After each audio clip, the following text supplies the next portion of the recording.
Hello students, आज की date में टाइम और डेटा दोनों ही इम्पोर्टेंट है, तो बिल्कुल भी टाइम वेस्ट ना करें इस वीडियो पे। अगर आपने लास्ट 3 वीडियोस नहीं देखी हैं, video number 3, 4 and 5 of alternating currents अगर नहीं देखी हैं तो यहाँ टाइम वेस्ट मत करें, समझ में कुछ भी नहीं आएगा। दूसरी चीज, बहुत इंपॉर्टेंट है ये topic, examination point of view से बहुत ही ज्यादा इंपॉर्टेंट है। क्वेश्चंस लगभग हर साल बनता है इससे, और ये टॉपिक डायरेक्टली भी पूछा जाता है। एलसीआर सीरीज सर्किट, ये दो कॉन्सेप्ट हैं इसमें। एक तो एलसीआर सीरीज सर्किट पूछा जाता है, और इसके साथ एक चीज पूछी जाती है, resonance condition of LCR circuit. तो रेजोनेंस कंडीशन हम कल करेंगे, आज हम एलसीआर करेंगे। मतलब दोनों वीडियो लेक्चर्स को मिला के आपके पास कंटेंट हो जाता है बोर्ड एग्जामिनेशन के लिए 5 मार्क्स का। ठीक है, तो स्टार्ट करते हैं एलसीआर सीरीज सर्किट। तो देखिए, अभी तक हमने एक ट्रेडिशन बनाया हुआ था सर्किट्स के लिए कि हम 7 एस्पेक्ट्स में उसकी स्टडी किया करते थे, और स्टार्ट किया करते थे हम ईएमएफ के साथ, उसके डायग्राम के साथ, then EMF, then current, then opposition. इस सर्किट में कुछ चीजें जम्बल्ड होने वाली हैं, कुछ चीजें आगे पीछे हो जाएंगी। ठीक है, तो सबसे पहले स्टार्ट करते हैं डायग्राम के साथ। नंबर 1 चीज diagram.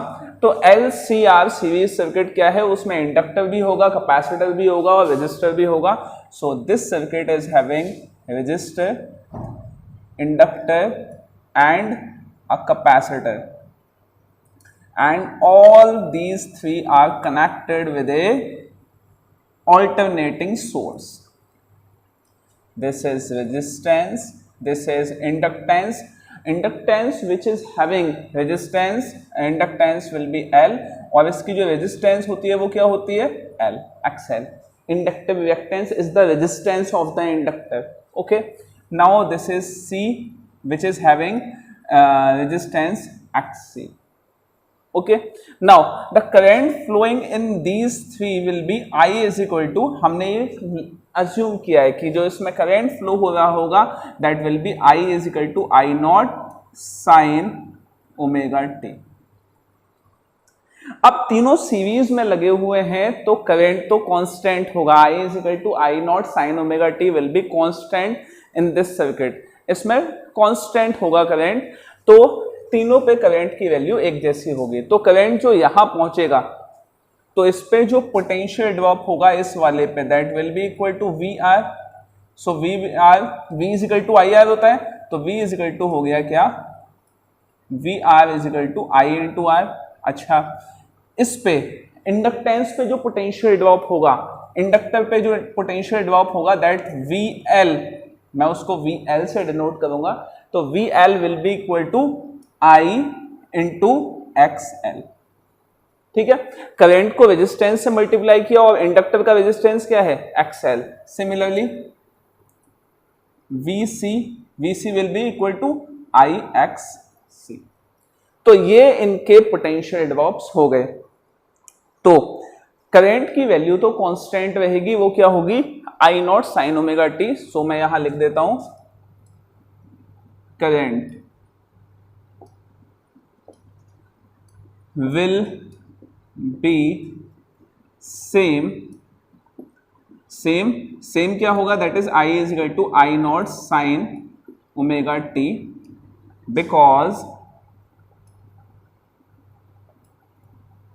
all components are in series में है सारे कंपोनेंट्स। ठीक है, तो यहां करंट की बात हो गई। थर्ड हम बात करेंगे किसकी, ईएमएफ की, कि अब यहां पे ईएमएफ कितना मिलेगा, सर्किट के अंदर नेट ईएमएफ कितना होगा। तो आपने हमेशा देखा होगा हर सर्किट में आप ई की वैल्यू पहले लिख दिया करते थे, E is equal to E not sine omega T. लेकिन यहां जो ईएमएफ है वो सेम नहीं रहने वाला, क्योंकि सारे के सारे एलिमेंट सीरीज में लगे हैं और सीरीज में ईएमएफ या पोटेंशियल अलग अलग ड्रॉप होता है। तो जो नेट पोटेंशियल आप निकालेंगे वो इन तीनों को ऐड करके निकालेंगे। ठीक है, क्योंकि आप देखते हैं कि अगर यहां से V पोटेंशियल गया है तो V1 plus V2 plus V3 is equal to V हो जाएगा, ठीक है। तो यहां पे भी क्या हो जाएगा, दैट इज फॉर EMF, यहां पे हम क्या कैलकुलेट करने वाले हैं, value of EMF।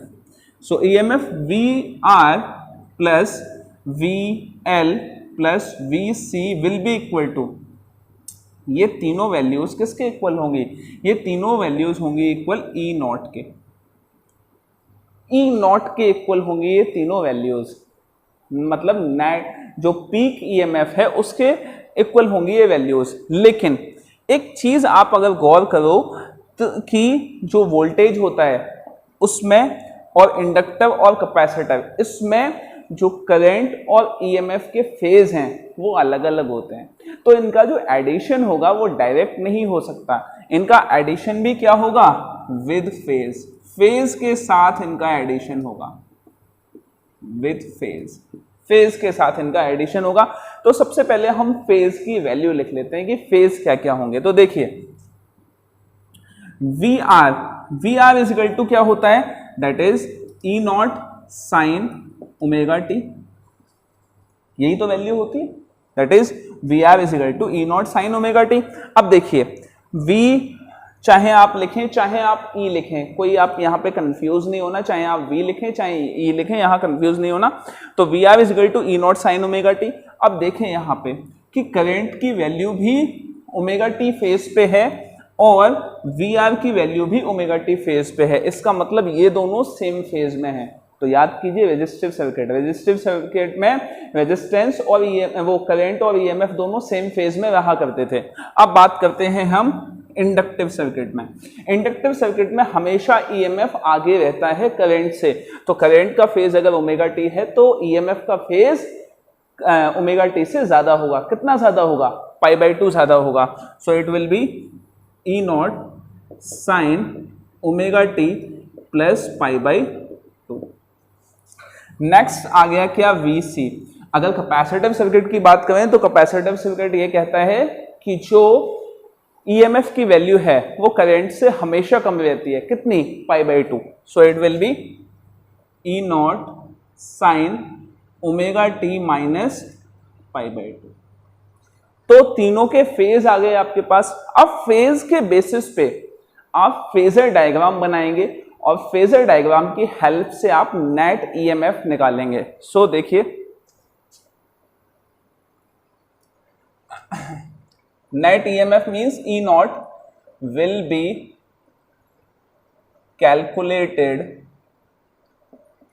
On the basis of phasor diagram। अब फेजर डायग्राम हम बनाएंगे। देखिए फेजर डायग्राम कैसा आएगा, देखिए ये रहा आपका फेजर डायग्राम के लिए सर्कल और यहां से एंगल को हम काउंट करेंगे। तो ओमेगा टी एंगल पे VR है, मींस यहां से आपने एंगल बनाया क्या, ये रहा ओमेगा टी पे क्या है, VR, और इसी एंगल पे है ओमेगा टी पे ही क्या है, I नॉट की वैल्यू है, यही क्या हो गई, I नॉट। क्या समझ में आ गई बात। चलिए अब बात करते हैं कि रेजिस्टेंस के लिए पोटेंशियल यहां है तो इंडक्टर के लिए कहां होगा, इंडक्टर के लिए π/2 आगे होगा। तो इंडक्टर के लिए हमने बना लिया π/2 आगे कुछ इस तरह से, ये हो गया VL, और कैपेसिटर के लिए π/2 पीछे, मींस ओमेगा टी से π/2 पीछे, तो पीछे तो इस तरफ होगा, तो π/2 इस डायरेक्शन में बन गया। This is VC। अब देखिए, अब E नॉट कैलकुलेट करने के लिए दो केसेस हो सकते हैं। यहां दो केसेस कौन कौन से, फर्स्ट केस होगा यहां पे, फर्स्ट केस क्या होगा, that is VL is greater then VC। Students, कोई भी सर्किट ऐसा नहीं होता जिसमें अकेला इंडक्टर या अकेला कैपेसिटर या अकेला रेजिस्टर लगा हो, उसमें इंडक्टर, कैपेसिटर और रेजिस्टर एक साथ लगे होते हैं। बस फर्क ये होता है कि किसी सर्किट में रेजिस्टेंस की वैल्यू ज़्यादा होती है तो उसको हम ओनली रेजिस्टिव सर्किट बोलते हैं, किसी सर्किट में इंडक्टेंस की वैल्यू ज़्यादा होती है तो उसको हम ओनली इंडक्टिव सर्किट बोलते हैं, और किसी सर्किट में कैपेसिटर की वैल्यू ज़्यादा होती है तो उसको हम ओनली कैपेसिटिव सर्किट बोलते हैं। लेकिन हर सर्किट में ये तीनों ही एलिमेंट्स होंगे ही होंगे, इसके बिना सर्किट काम नहीं करता है। ठीक है, तो देखिए अब फॉर एग्जांपल ये वाला सर्किट है, VL is greater then VC, तो सवाल ये है कि VR क्या होगा। कोई भी सर्किट हो उसमें रेजिस्टेंस तो होगा ही होगा, लेकिन हम कंपैरिजन किसके कर रहे हैं, VL और VC। अब अगर VL ज्यादा है VC से, ठीक है, तो इसका मतलब है कि ये जो VC का कंपोनेंट है ये कम हो गया और ये इस डायरेक्शन में है। इस डायरेक्शन में बनाने की बजाय अगर हम सेम डायरेक्शन में बना दें कुछ इस तरह से, देखिए ये ओमेगा टी एंगल हो गया, ठीक है, और इस डायरेक्शन में क्या हुआ, 90 डिग्री पे बना देता हूं मैं इसको, ये हो गया 90 डिग्री पे। चलिए, तो VL इसी डायरेक्शन में, VC इसी डायरेक्शन में था। VC जो अब तक इस डायरेक्शन में था, आपने इसको उठा के इसी डायरेक्शन में बना दिया। तो वेक्टर्स फॉर एग्जांपल ये A वेक्टर है और ये B वेक्टर है, लेकिन B वेक्टर को अगर आपको सेम डायरेक्शन में बनाना है A के, तो इसको क्या लिखेंगे आप, -B वेक्टर। ठीक है, तो VC को जब आपने इस डायरेक्शन में बनाया, सो it will be somewhere here, it will B VL minus VC। समझ में आ गई बात।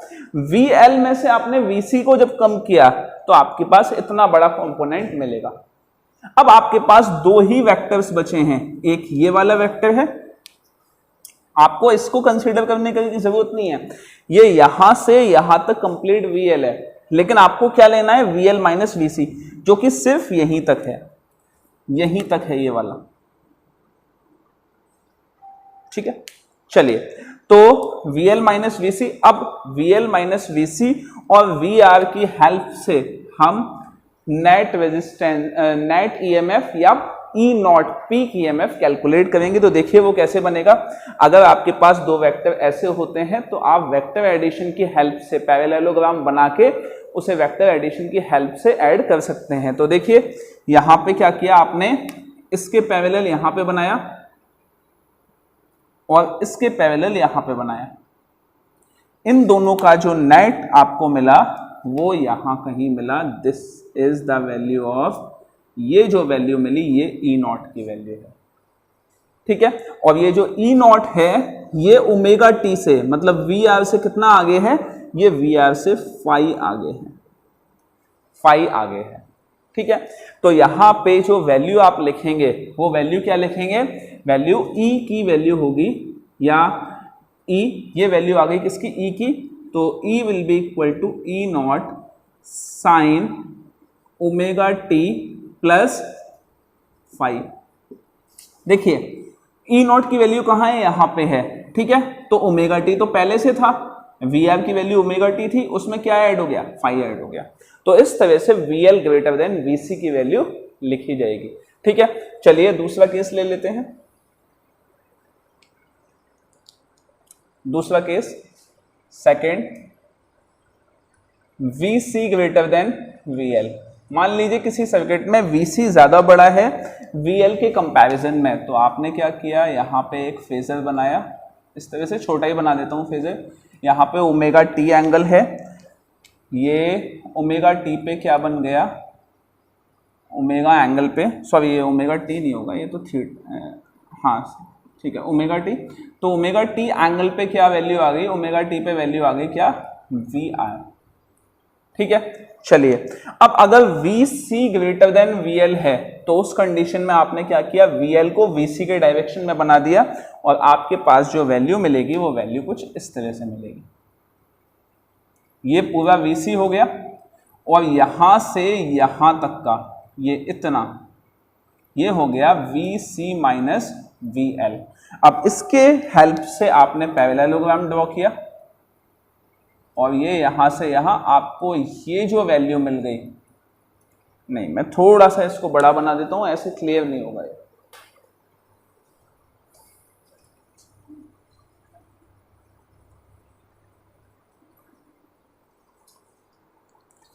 देखिए ये कंप्लीट फेजर हो गया, ओमेगा टी पे वी आर है, ठीक है। अब आपने क्या किया, इस वाले एंगल पे कुछ यहां से यहां ये वी सी की वैल्यू है, और ये जो वैल्यू रहेगी, ये जो वैल्यू है, ये वैल्यू होगी V C minus V L की, ठीक है। तो इन दोनों के बेसिस पे आपने पैरेललोग्राम ड्रॉ किया, कुछ इस तरह से ड्रॉ हो जाएगा ये, और ये यहाँ आके मिला, तो आपको जो नेट मिला वो नेट कहीं यहाँ पे मिल गया, this is the net value. अच्छा, अब ये ई नॉट की वैल्यू हो गई इतनी, ये ई नॉट की वैल्यू हो गई। ई नॉट की जो वैल्यू है उसका एंगल कितना है, एंगल जब भी मेजर होगा ई नॉट का वो आई से मेजर होगा। आई का एंगल कौन सा है, आई नॉट का एंगल कौन सा है, ये है, दिस इज आई नॉट, ठीक है, ये आई नॉट है, आई नॉट से मेजर होगा, तो आई नॉट से इसका एंगल हुआ क्या, फाई। तो आप इसको लिखेंगे कैसे, इसको लिखेंगे E is equal to E not sine omega t, तो ऑलरेडी है, ओमेगा टी किसका एंगल है, आई नॉट का, और ओमेगा टी में से आपने फाई माइनस कर दिया, तो omega t minus phi will be the phase of EMF if VC is greater than VL. क्या समझ में आ गई बात। अब एक और चीज कि ये वैल्यूज तो आपने लिख ली इंस्टेंटेनियस ईएमएफ की वैल्यू, लेकिन अगर आपको निकालना हो मैथमेटिकल वैल्यू क्या होगी तो वो देखते हैं। तो देखिए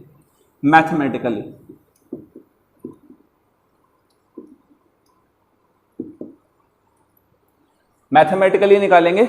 अगर मैं मैथमेटिकली इसके बेसिस पे निकालूं तो इसके बेसिस पे अगर मुझे निकालना है तो वेक्टर एडिशन वाला फॉर्मूला मैं लगा दूंगा। ये वैल्यू है किसकी, ई नॉट की। तो फर्स्ट वाला मैं निकाल रहा हूं, केस कौन सा है, वीएल ग्रेटर देन वीसी का। वीसी ग्रेटर देन वीएल आप अपने आप निकाल लीजिएगा, सिंपल है वो, बिल्कुल एज इट इज बनेगा, बस वैल्यूज थोड़ी सी जम्बल्ड हो जाएंगी। तो अगर आपको ई नॉट की वैल्यू चाहिए जो कि रेजिस्टेंस है, सॉरी जो कि रिजल्टेंट है, तो E naught will be equal to root over क्या होता है, that is a square plus b square plus 2ab cos theta, this is the vector addition. तो यहां पे a स्क्वायर आपने लिखा क्या, V R square plus V L minus V C का whole square plus 2ab cos theta, और इन दोनों के बीच में जो एंगल मतलब वी आर और वी एल माइनस वी सी के बीच में एंगल कितना है, 90 डिग्री है, तो वो 0 हो जाएगा। तो ई नॉट की वैल्यू आपके पास ये आ गई, this is the value of E not. चलो सेकंड भी लिख देते हैं, V C greater than V L वाला, ठीक है। तो उस कंडीशन में आपको ई नॉट की जो वैल्यू मिलेगी that will be V R square, V R तो एज इट इज है, ठीक है, और फिर आपको क्या मिला, V C minus V L, V C minus V L का whole square, this is the value of E naught. Mathematically और फेज के टर्म में, दोनों ही टर्म में आपके पास ईएमएफ की वैल्यू आ गई। अब हम इसके अपोजिशन टू करंट निकालेंगे कि अपोजिशन टू करंट क्या होगा। तो देखिए हमने क्या क्या पढ़ लिया अभी तक, हमने डायग्राम देख लिया, करंट की वैल्यू देख ली, ईएमएफ की वैल्यू देखी, और फेजर डायग्राम भी देख लिया साथ के साथ। जो फेजर डायग्राम हम और सर्किट्स में बाद में बनाते थे वो यही देख लिया। अब अपोजिशन पे चलते हैं, अपोजिशन क्या होगा इसका, देखिए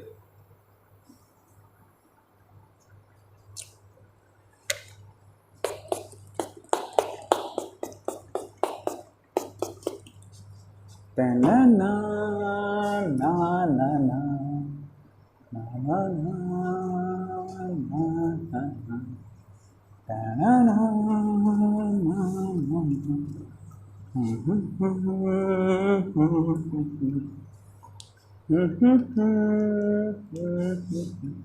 तो फोर्थ हो गया क्या, अपोजिशन टू करंट। देखिए अपोजिशन टू करंट, अगर हम रेजिस्टिव सर्किट की बात करें तो वहां अपोजिशन कौन करता था, रेजिस्टेंस करता था। अगर इंडक्टर की बात की जाए तो वहां पे इंडक्टिव रिएक्टेंस होता था। कैपेसिटर की बात की जाए तो वहां कैपेसिटिव रिएक्टेंस होता था। लेकिन यहां क्या होगा, जब आपके पास तीन सर्किट्स लगे हुए हैं, सॉरी तीन एलिमेंट्स लगे हुए हैं, तो वो जो तीन एलिमेंट्स लगे हैं उसकी वजह से जो आपको अपोजिशन मिलेगा, that opposition will known as impedance. इसको बोलेंगे हम अपोजिशन टू करंट। तो इम्पीडेंस को हम रिप्रेजेंट करते हैं Z से, और ये क्या है, it is the combined opposition to current by LCR circuit. ठीक है, तो इम्पीडेंस निकाला कैसे जाता है, देखिए अपोजिशन टू करंट निकालने का तरीका वही है, that is E not divided by I not. ठीक है, तो E नॉट की वैल्यू आपने निकाल ली, इन दोनों में से कोई सी भी वैल्यू ले लीजिए, मैं प्रेफर करूंगा ये वाली वैल्यू। ठीक है, तो वैल्यू E नॉट की क्या हो गई, that is VR square plus VL minus VC whole square root over और डिवाइडेड बाई I नॉट। ठीक है, चलिए अगर VR की वैल्यू निकालनी है, यहां से अगर हम I नॉट कॉमन ले लें, तो I नॉट कॉमन अगर ले लिया आपने तो आपके पास क्या बचेगा अंदर, यहां से आपने I नॉट कॉमन लिया तो अंदर क्या बचेगा, अंदर will be resistance square plus XL minus XC whole square, because VL is what I not XL, VC is what I not XC and VR is what I not XR। ठीक है, तो इसमें कंफ्यूज मत होना कि वहां I लिख दिया था यहां I नॉट लिख दिया है, कंफ्यूज मत होना, वो अलग अलग इंस्टेंट की वैल्यू है। तो यहां पे आपके पास वैल्यू बची R square plus X minus XL minus XC whole square divided by I not से I नॉट कैंसिल, तो Z इज इक्वल टू क्या आ गया, R square plus XL minus XC whole square, and this is the impedance. ये value हो गई क्या, impedance की, इसको आप याद रखिएगा, इम्पीडेंस। ठीक है, क्या समझ में आ गई बात। ठीक है, चलिए तो ये इम्पीडेंस हो गया। एक टॉपिक और है इसमें, दैट इज इम्पीडेंस ट्राइंगल। वो इम्पीडेंस ट्राइंगल कैसा बनता है, देखिए बनाते हैं इम्पीडेंस ट्राइंगल को।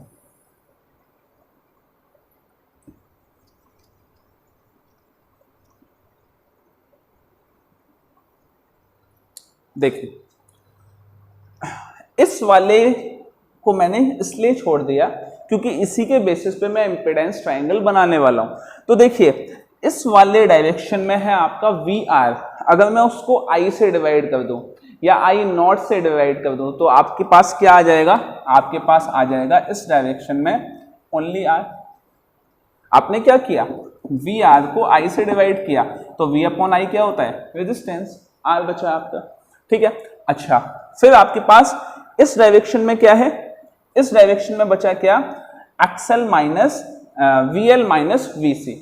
ठीक है, बस ये ट्राइंगल जो ऐसा बना हुआ है इसको मैंने थोड़ा सा शिफ्ट कर दिया, ये ओमेगा टी के बजाय इसको मैंने हॉरिजॉन्टल बना दिया। अगर हॉरिजॉन्टल बना दिया तो दोनों के बीच में 90 डिग्री एंगल है, तो VL माइनस VC इस डायरेक्शन में बनेगा, और ट्रांसलेशनल प्रॉपर्टी ऑफ वेक्टर्स की हेल्प से मैं उसको यहां भी तो बना सकता हूं, this is VL minus VC। अच्छा, इनको अगर I से डिवाइड कर दिया, I से डिवाइड कर दिया तो VL divided by I will be XL minus XC, और ये जो ट्राइंगल आपका बना इसका जो रिजल्टेंट मिलेगा, ये वाला जो रिजल्टेंट है, दिस इज Z इम्पीडेंस। इनके बीच में जो एंगल आपको मिला, this angle is phi, this is impedance triangle.